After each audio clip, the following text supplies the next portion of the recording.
Hello everyone, welcome to my channel রিয়াস Learnopedia. আমরা আগের দিন পদ প্রকরণের যে ক্লাস সেটা ডিটেলসে আলোচনা করেছি। আজ আমরা সেখান থেকে কোশ্চেন প্র্যাকটিস করব। তো এখানে আমি পদ প্রকরণ থেকে কিছু কোশ্চেন এমসিকিউ আকারে রেখেছি, যেগুলো ইম্পর্টেন্ট এবং তার সাথে সাথে যে বিভিন্ন পরীক্ষা সেই পরীক্ষাতে এসেছে সেই কোশ্চেনও আমি এখানে রেখেছি। চলো তাহলে এই যে কোশ্চেনগুলো সেগুলো আলোচনা করা যাক, যেগুলো তোমাদের যে পঞ্চায়েত পরীক্ষা হোক বা আদার্স যে কোনো পরীক্ষার জন্যই কাজে লাগবে। এই চ্যাপ্টারটা এমনই যে কোনো পরীক্ষায় বাংলা সিলেবাস থাকলে আসার সম্ভাবনা খুবই বেশি। চলো তাহলে ভিডিওটি দেখতে থাকো, আর ভিডিওটি ভালো লাগলে লাইক করো, বন্ধুদের সাথে শেয়ার করো এবং সাবস্ক্রাইব করো। চলো ক্লাসটি শুরু করা যাক। প্রথম প্রশ্ন, এই যে আমার চেনা লোক, বাক্যে চেনা কোন পদ? বিশেষ্য, অব্যয়, ক্রিয়া, বিশেষণ। উত্তর কি হবে? উত্তর হবে বিশেষণ। কারণ কি? তার কারণ হলো এখানে যে লোকটা হলো বিশেষ্য, আর বিশেষ্যর গুণ দোষ এগুলো বোঝায়, সেটাকে কি বলা হয়? বিশেষণ। তাহলে চেনা লোক, তাহলে লোকের বিশেষণ হলো চেনা, তাই এটা উত্তর হবে বিশেষণ। দেখো লেখাই আছে এখানে চেনা শব্দটি লোক বিশেষ্য পদের অবস্থা বা প্রকৃতি বোঝাচ্ছে। যেহেতু একটি বিশেষ্য পদের গুণ বা অবস্থা প্রকাশ করে, তাই এটি একটি বিশেষণ পদ। 2 নম্বর প্রশ্ন, ক্রিয়াপদের সঙ্গে সম্পর্ক না রেখে যে নামপদ বাক্যস্থিত অন্য পদের সঙ্গে সম্পর্কযুক্ত হয় তাকে কি বলা হয়? কারক, সম্বোধন পদ, সম্বন্ধ পদ, সমাস। উত্তর কি হবে? উত্তর হবে সম্বন্ধ পদ। বাক্যে ক্রিয়াপদের সাথে যে পদের সরাসরি কোনো সম্পর্ক থাকে না, বরং অন্য কোনো নামপদের সাথে সম্পর্ক থাকে, তাকে বলা হয় সম্বন্ধ পদ। যেমন কি রহিমের ভাই, এখানে রহিমের সাথে ভাইয়ের একটা সম্পর্ক রয়েছে। 3 নম্বর প্রশ্ন, ওগো আজ তোরা যাস নে ঘরের বাহিরে। এই বাক্যটিতে ওগো শব্দটি কোন জাতীয় অব্যয়? সম্বোধন সূচক অব্যয়, প্রশ্নবোধক অব্যয়, উপসর্গ অব্যয়, অনুকার অব্যয়। উত্তর কি হবে? আগের দিন করিয়েছি ওগো, এই যে ছিল হ্যাঁ গো তুমি কি আজ কলকাতা যাবে কি, এই যে এরকমভাবে যে আমরা সম্বোধন করে যে বাক্যগুলো আমরা আগের দিন উদাহরণ হিসাবে দিয়েছিলাম, তাহলে এটার উত্তরটা কি হবে? সম্বোধন সূচক অব্যয়। কাউকে কি বলা হয়? কাউকে আহ্বান করতে বা সম্বোধন করতে যে অব্যয় ব্যবহার করা হয় তাকে আমরা বলি সম্বোধন সূচক অব্যয়। এখানে ওগো শব্দটি কাউকে ডাকার জন্যই ব্যবহার হয়েছে। কোন শব্দটি বিশেষ্য? চঞ্চল, চতুর, চালাক, চাতুর্য। উত্তর কি হবে? উত্তর হবে চাতুর্য। চাতুর্য শব্দটি বিশেষ্য, বাদ বাকি যে শব্দগুলি রয়েছে সেগুলি হলো বিশেষণ। এখানে চাতুর্য একটি গুণের নাম বোঝাচ্ছে, তাই এটা বিশেষ্য পদ, অন্য শব্দগুলি বিশেষণ পদ। চঞ্চল, যদি বলি চঞ্চল ছেলে, তাহলে মানে দুষ্টু সে ছেলে, তাহলে কি ছেলের একটা বিশেষণ বোঝাচ্ছে। এগুলি চালাক, চালাক বালক, তো এগুলো কি বালকের বিশেষণ বোঝাচ্ছে, বাদবাকি সমস্তগুলোই বিশেষণ। শুধু চাতুর্য যেটা একমাত্র সেটাই হলো বিশেষ্য পদ। 5 নম্বর প্রশ্ন, কোন বাক্যে নিম্নরেখ শব্দ বিশেষ্য রূপে ব্যবহৃত হয়েছে? গভীর নিশ্চিতে প্রকৃতি সুপ্ত, এখানে নিশ্চিতে দাগ আছে। 2 নম্বর অপশন, ভালো বাড়ি পাওয়া কঠিন, ভালোতে দাগ আছে। 3 নম্বর অপশন, মন্দ কথা বলতে নেই, মন্দতে দাগ আছে। শীতকালে কুয়াশা পড়ে, শীতকালে দাগ আছে। তো এখানে যেটা বিশেষ্য সেটা হলো নিশ্চিতে। কারণ কি নিশ্চিতে ওটা বিশেষ্য একটা, নিশ্চিত মানে কি রাত, রাতের একটা বিশেষণ হলো গভীর, গভীর রাত। তাহলে এটাই একমাত্র বিশেষ্য রূপে ব্যবহার করা হয়েছে, বাদ বাকি সমস্তগুলোই কিন্তু বিশেষণ রূপে ব্যবহার করা হয়েছে। দেখো লেখাই আছে নিশ্চিত মানে গভীর রাত। এই বাক্যে নিশ্চিতের শব্দটি কাল বা সময়বাচক নাম হিসেবে ব্যবহার করা হয়েছে, তাই এটি বিশেষ্য পদ।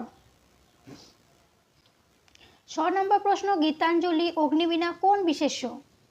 সমষ্টিবাচক, সংজ্ঞাবাচক, ভাববাচক, গুণবাচক। উত্তর কি হবে? গীতাঞ্জলি অগ্নিবীণা এটা কি সংজ্ঞাবাচক বিশেষ্য। সংজ্ঞাবাচক বিশেষ্যর আরেকটি কি নাম আছে? নামবাচক বিশেষ্য। তাহলে এটার উত্তর হবে সংজ্ঞাবাচক বিশেষ্য বা নামবাচক বিশেষ্য। 7 নম্বর প্রশ্ন, বাংলা ভাষায় অব্যয় কত প্রকার? বাংলা ভাষায় অব্যয় 3 প্রকার। বাংলা ভাষায় অব্যয় মূলত 3 প্রকার, বাংলা অব্যয়, তৎসম বা সংস্কৃত অব্যয় এবং বিদেশি অব্যয়। আর অব্যয় এমনিতে ক প্রকার? এমনিতে অব্যয় 4 প্রকার। কি কি সেটা আমরা আগের দিন জেনেছি। কি কি না? পদান্বয়ী অব্যয়, সমুচ্চয়ী অব্যয়, অনন্বয়ী অব্যয় আর ধর্নাত্মক অব্যয়। এই 4 প্রকার হলো অব্যয়ের ভাগ। আর এমনিতে বাংলা ভাষায় অব্যয় 3 প্রকার। 8 নম্বর প্রশ্ন, কোন বাক্যে যৌগিক ক্রিয়ার উদাহরণ নেই? এখন যেতে পারো। শিক্ষায় মন সংস্কার মুক্ত হয়ে থাকে। মা শিশুকে চাঁদ দেখাচ্ছেন। এই চক্র ছিন্ন তো করতেই হবে। এখানে যেটা যৌগিক ক্রিয়ার উদাহরণ নেই সেটা হলো মা শিশুকে চাঁদ দেখাচ্ছেন। মা শিশুকে চাঁদ দেখাচ্ছেন এটা হলো প্রযোজক ক্রিয়া। প্রযোজক ক্রিয়া কি? যে ক্রিয়ার দ্বারা কোনো কিছু করানো বোঝায়। যেমন এখানে মা শিশুকে দিয়ে চাঁদটা দেখানো করাচ্ছেন, তাহলে এটা একটা প্রযোজক ক্রিয়া। আর বাদবাকি যে অপশনগুলো রয়েছে সেগুলো হলো যৌগিক ক্রিয়া।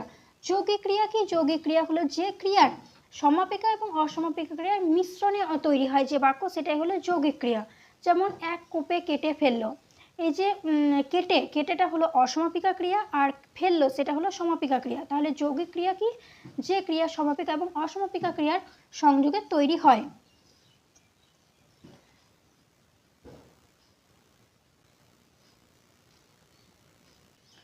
সর্বনামের পুরুষ কত প্রকার? সর্বনামের পুরুষ হলো 3 প্রকার। কি কি? প্রথম পুরুষ, মধ্যম পুরুষ আর উত্তম পুরুষ, বা উত্তম পুরুষ, মধ্যম পুরুষ, প্রথম পুরুষ। তাহলে সর্বনামের পুরুষ 3 প্রকার। তাহলে উত্তম পুরুষের মধ্যে কি? আমি, আমরা, মধ্যম পুরুষে তুমি, তোমরা, আর প্রথম পুরুষে সে, তাহারা। 10 নম্বর প্রশ্ন, বৃষ্টি পড়ে টাপুর টুপুর। এখানে টাপুর টুপুর কোন পদের বিরক্তি? এখানে টাপুর টুপুর কি? বিশেষ্য, বিশেষণ, ক্রিয়া না অব্যয়? উত্তর কি হবে? উত্তর হবে অব্যয়। আগের দিন ক্লাসে করিয়েছি এটা কি অব্যয়? ধনাত্মক অব্যয়। 11 নম্বর প্রশ্ন, যত গর্জে তত বর্ষে না। বাক্যটিতে যত তত অব্যয়ের ব্যবহার কোন অর্থে? পরিণাম, তুলনা, বৈপরীত্য, কোনোটিই নয়। উত্তর কি হবে? উত্তর হবে তুলনা। একটা যত গর্জে তত বর্ষে না, এখানে বাক্যটিতে তুলনা করা হয়েছে, অর্থাৎ গর্জানো এবং বর্ষানো পরিমাণের সঙ্গে একটা তুলনা করা রয়েছে। 12 নম্বর প্রশ্ন, নিচের কোনটি অজ্ঞাতমূল ধাতু? হের, হাস, খা, ঘস। উত্তর কি হবে? উত্তর হবে হের। অজ্ঞাতমূল ধাতু হলো যে ধাতুর উৎস মূল কোনো ভাষা থেকে এসেছে তা নিশ্চিতভাবে জানা যায় না, অর্থাৎ কোন ভাষা থেকে যে এটা এসেছে সেটা জানা যায় না, তাকে বলা হয় অজ্ঞাতমূল ধাতু। যেমন হের মানে হলো দেখা, অর্থে একটা হের মানে দেখা। এখানে এই যে হের, এটা জানা যায়নি যে এটা কোনখান থেকে এসেছে। 13 নম্বর প্রশ্ন, অবজ্ঞাত বিশেষণটির বিশেষ্য নির্দেশ করুন। এটার উত্তর কি হবে? উত্তর হবে অবজ্ঞা। তাহলে অবজ্ঞা শব্দের মানে কি? সেটা হলো অবহেলা করা, যেটার বিশেষ্য রূপ হলো অবজ্ঞাত বা অবজ্ঞেয়। 14 নম্বর প্রশ্ন, হে দারিদ্র তুমি মোরে করেছ মহান। এখানকার অব্যয়টি কোন ধরনের? অনুকার, সম্বোধনবাচক, বাক্যালঙ্কার, সমুচ্চয়ী। এখানে উত্তরটি কি হবে? উত্তর হবে সম্বোধনবাচক। এখানে হে দারিদ্র, এখানে এটা হে দারিদ্র বলে সম্বোধন করা হয়েছে। 15 নম্বর প্রশ্ন, কোনটি আত্মবাচক সর্বনাম? খোদ, এই, কে, নিজে নিজে। উত্তর কি হবে? উত্তর হবে খোদ। আত্মবাচক সর্বনাম হলো যে সর্বনাম পদ অর্থাৎ নিজেকেই বোঝায়, তাকে বলা হয় আত্মবাচক সর্বনাম। যেমন খোদ, নিজে, স্বয়ং, এগুলো আত্মবাচক সর্বনাম। 16 নম্বর প্রশ্ন, মন্দকে মন্দ বলতেই হবে। এই বাক্যে দুই মন্দ নিম্নের কোনটি? এখানে যে মন্দ শব্দটি ব্যবহার করা হয়েছে সেটা কি? বিশেষ্য, বিশেষণ, প্রথমটি বিশেষ্য, দ্বিতীয়টি বিশেষণ, কোনোটিই না। এখানে উত্তর কি হবে? উত্তর হবে প্রথমটি বিশেষ্য, দ্বিতীয়টি বিশেষণ। এখানে প্রথম মন্দ মানে মন্দ ব্যক্তি বা বিষয়টি বিশেষ্য, আর দ্বিতীয় মন্দ মানে গুণে প্রকাশ করা হয়েছে। 17 নম্বর প্রশ্ন, যদি কোনো ক্রিয়াবাচক বিশেষ্য অন্য কোনো ক্রিয়ার অভিব্যক্তি প্রকাশ করে তবে তাকে কি বলা হয়? কালাধিকরণ, ভাবাধিকরণ, আধারাধিকরণ, প্রযোজক ক্রিয়া। উত্তর কি হবে? যখন অভিব্যক্তি প্রকাশ করবে তখন তাকে বলা হয় ভাবাধিকরণ। 18 নম্বর প্রশ্ন, আহা বেচারার এত কষ্ট। এই বাক্যে আহা কি ধরনের আবেগ প্রকাশ করছে? আনন্দ আবেগ, বিস্ময় আবেগ, করুণা আবেগ, বিরক্তি আবেগ। এখানে কি করছে? এখানে করুণা আবেগ। 19 নম্বর প্রশ্ন, টিপ টিপ বৃষ্টি পড়ছে। এই বাক্যে টিপ টিপ কোন প্রকারের ক্রিয়া বিশেষণ? কালবাচক ক্রিয়া বিশেষণ, স্থানবাচক কর্ম বিশেষণ, পরিমাণবাচক ক্রিয়া বিশেষণ, ধরনবাচক ক্রিয়া বিশেষণ। তাহলে উত্তর কি হবে? উত্তর হবে ধরনবাচক। যে বৃষ্টিটা পড়ছে, বৃষ্টিটার ধরন কেমন? না টিপ টিপ।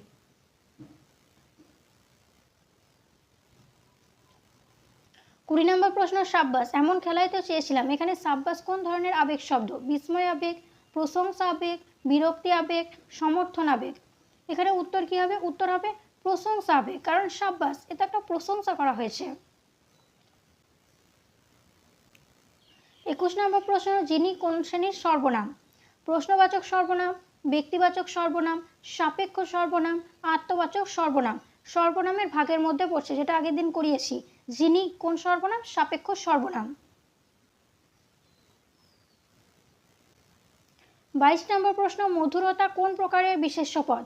সংজ্ঞাবাচক বিশেষ্য, গুণবাচক বিশেষ্য, বস্তুবাচক বিশেষ্য, সমষ্টিবাচক বিশেষ্য। তাহলে মধুরতা কি? একটা গুণ, তাই সেটা গুণবাচক বিশেষ্য।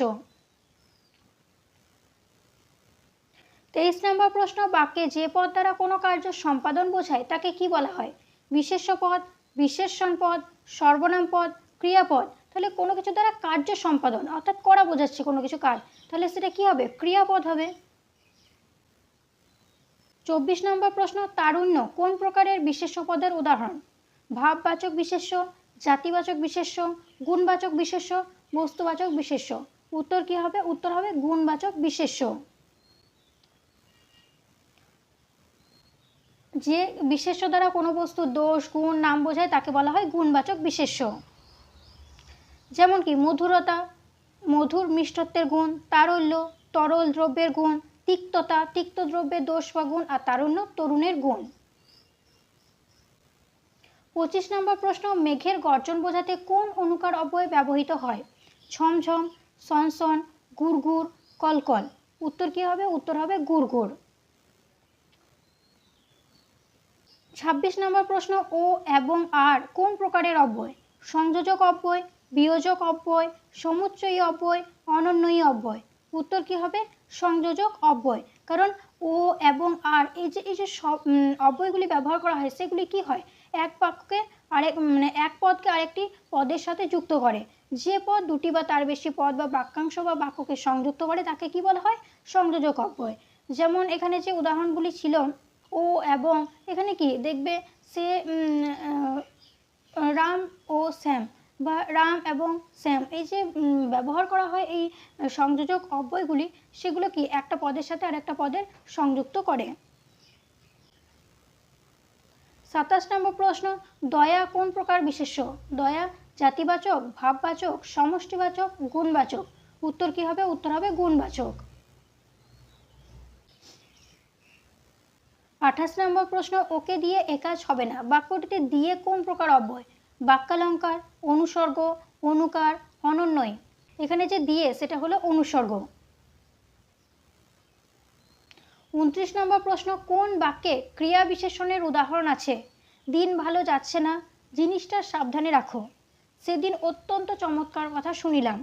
এখানে যেটা ক্রিয়া বিশেষণের উদাহরণ রয়েছে সেটা হলো প্রথম বাক্য এবং দ্বিতীয় বাক্য, অর্থাৎ ক এবং খ।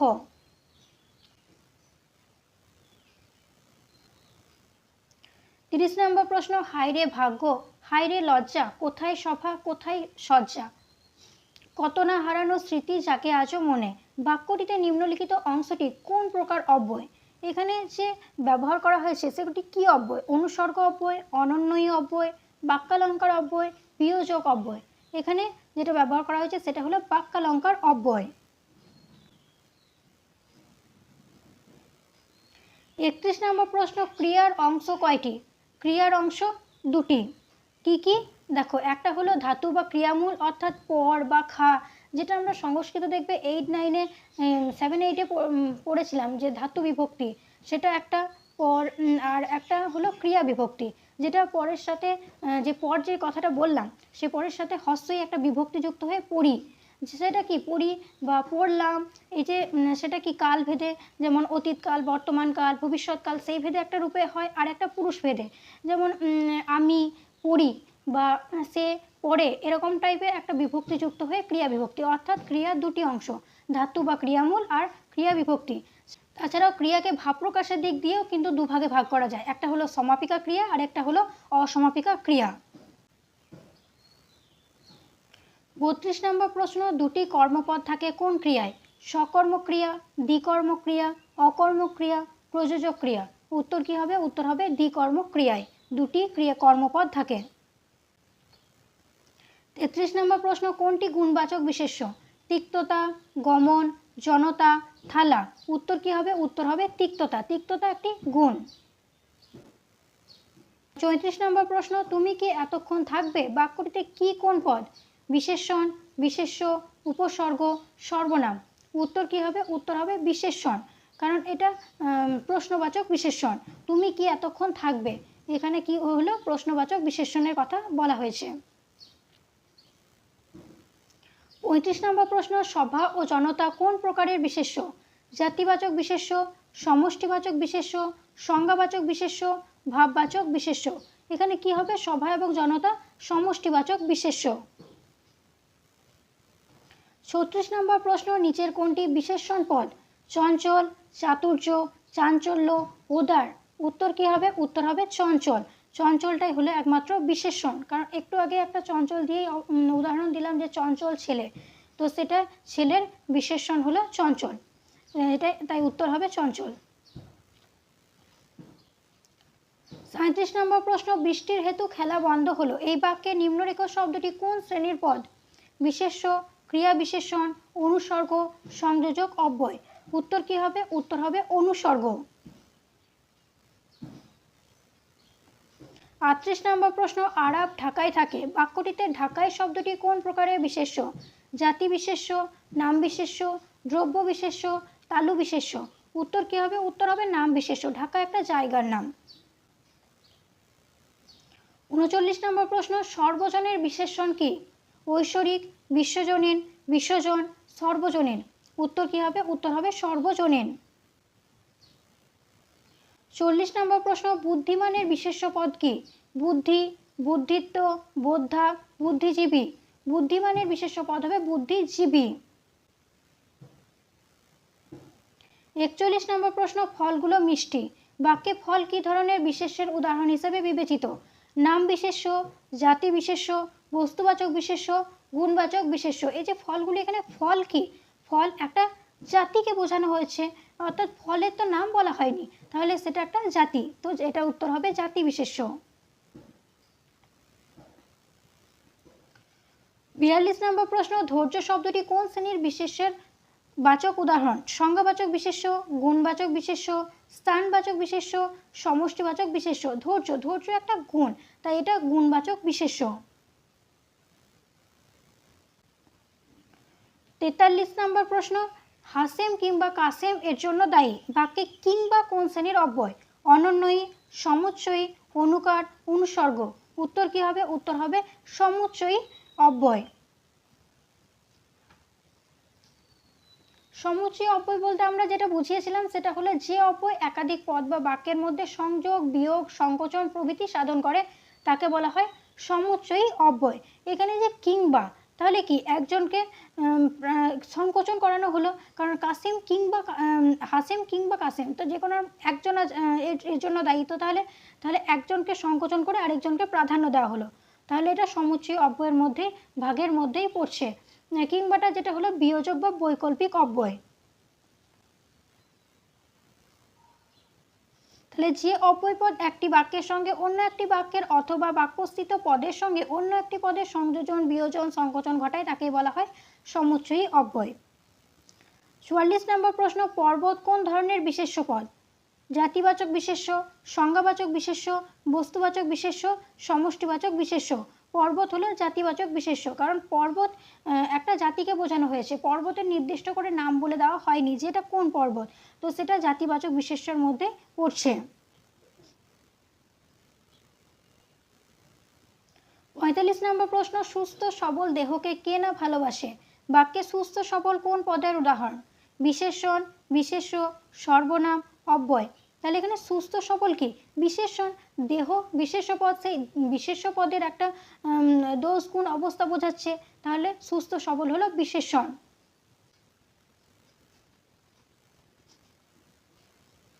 46 নম্বর প্রশ্ন, নদী কোন প্রকার বিশেষ্যের দৃষ্টান্ত?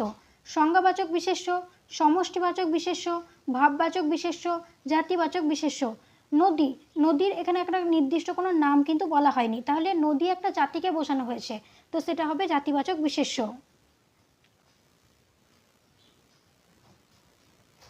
৪৭ নম্বর প্রশ্ন, চলন্ত গাড়ি। এখানে চলন্ত কোন প্রকারের বিশেষণ? নাম বিশেষণ, ভাব বিশেষণ, ক্রিয়াজাত বিশেষণ, সর্বনামের বিশেষণ। তাহলে এখানে চলন্ত একটা কাজ করা বোঝাচ্ছে, তাহলে সেটা কি? ক্রিয়াজাত বিশেষণ।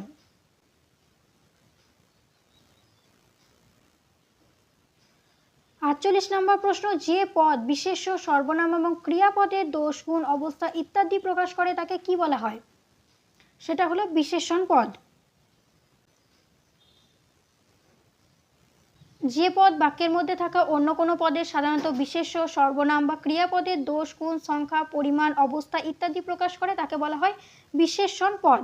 এখানে বিশেষের বিশেষণ, যেমন নীল আকাশ, এখানে নীল শব্দটি আকাশের বিশেষণ। আবার সর্বনাম বিশেষণ, সে খুব মেধাবী, এখানে কি মেধাবী শব্দটি কি? সে সর্বনাম পদের গুণ প্রকাশ করছে। ৪৯ নম্বর প্রশ্ন, ছেলেটি দ্রুত দৌড়ায়।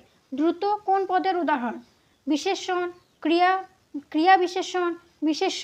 এখানে দ্রুত শব্দটি দৌড়ায় ক্রিয়াপদের একটা বিশেষণ, তাহলে এটা কি হবে? ক্রিয়া বিশেষণ। ৫০ নম্বর প্রশ্ন, বিশেষ্যের পরিবর্তে যে শব্দ ব্যবহৃত হয় তাকে কি বলা হয়? বিশেষণ পদ, ক্রিয়াপদ, অব্যয়পদ, সর্বনাম পদ। এখানে উত্তর কি হবে? বিশেষের পরিবর্তে যেটা ব্যবহার করা হয় সেটা হলো সর্বনাম পদ। যে কোনো নাম পদের পরিবর্তে আমরা যখন আগের দিন যেমন বলেছিলাম যে বর্ষা নামটা বারবার শুনতে ভালো লাগলাম বলে সেই বর্ষা নামের বিশেষ্য পদের পরিবর্তে সে ব্যবহার করছি, তাহলে বিশেষের পরিবর্তে যেটা ব্যবহার করা হয় সেটা হলো সর্বনাম। আজকে এই 50টা কোশ্চেন নিয়ে আলোচনা করা হলো। পরবর্তী দিন এখান থেকে হয়তো আরও কিছু কোশ্চেন থাকলেও থাকতে পারে, সেগুলো আমি বেছে দিয়ে দেবো।